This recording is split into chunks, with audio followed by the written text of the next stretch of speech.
essentially what had happened in our startup is Bill Gates and Paul Allen had been excited really since they were about 14 years old about the power of a microprocessor.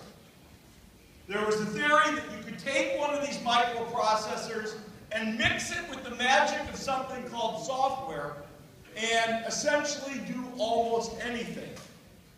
Now, for people who are younger, you say, well, of course, that's the world in which we live.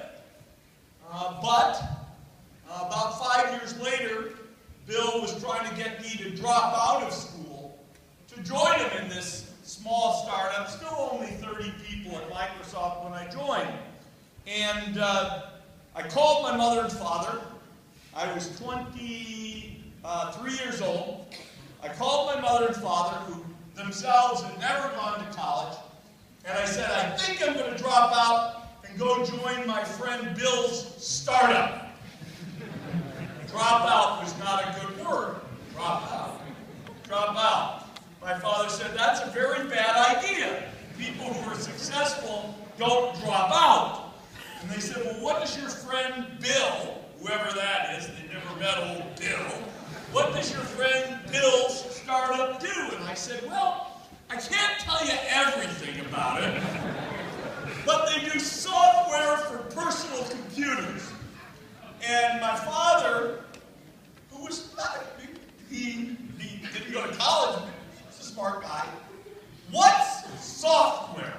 Said my father. And then my mother said, no, Freddie, I've got an even more important question. Why would a person ever need a computer? That was the vision, if you will, behind the startup that I joined. We were 30 people at the time at Microsoft. We had done about $2.5 million in revenue. Just as a reminder, we're almost $80 billion in revenue now, and we have 100,000 people. And if there's a lesson to be learned, it's if you have the right idea, you're at least 50 or 60% of the way to a successful startup. You need the right idea, you need the right timing, you need the right luck, you need the right hard work and energy. You need a lot of things to go right for you, in fact. But a powerful idea almost can't be stopped. And not every idea is going to be as powerful as let's be the first people to do software for microprocessors. Paul Allen actually said to Bill Gates, hey, isn't this great? We'll write all the software anybody will ever use on these machines. Obviously, that was a little bit overstated. But the power of the concept is very, very important. I dropped out, as I told you. I'd been at Microsoft about 2 months, and two things were happening. Number one, I didn't know what I was supposed to be doing because the company wasn't very well organized. And number two, I thought the company needed more people. And so Bill Gates and I started fighting a little bit. We're a little like brothers. We find ways to argue. And I said, we need to add 10 people. He said, we'll go bankrupt if we add 10 people. Eventually he said yes, but I started to have reservations. Maybe I should drop back into school.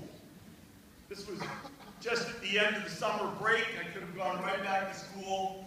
I said, Bill, I'm going back to school. I need to tell you that.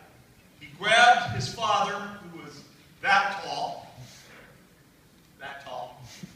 and me, and we went out to dinner, and he said to me, Steve, you don't get it. You really don't get it. I said, what don't I get, Bill? He said, we're going to put a computer on every desk and in every home. He invented that kind of as a mantra for us, as a way to capture the vision. Because at the time I was thinking there just wasn't anything big enough and exciting enough about Microsoft.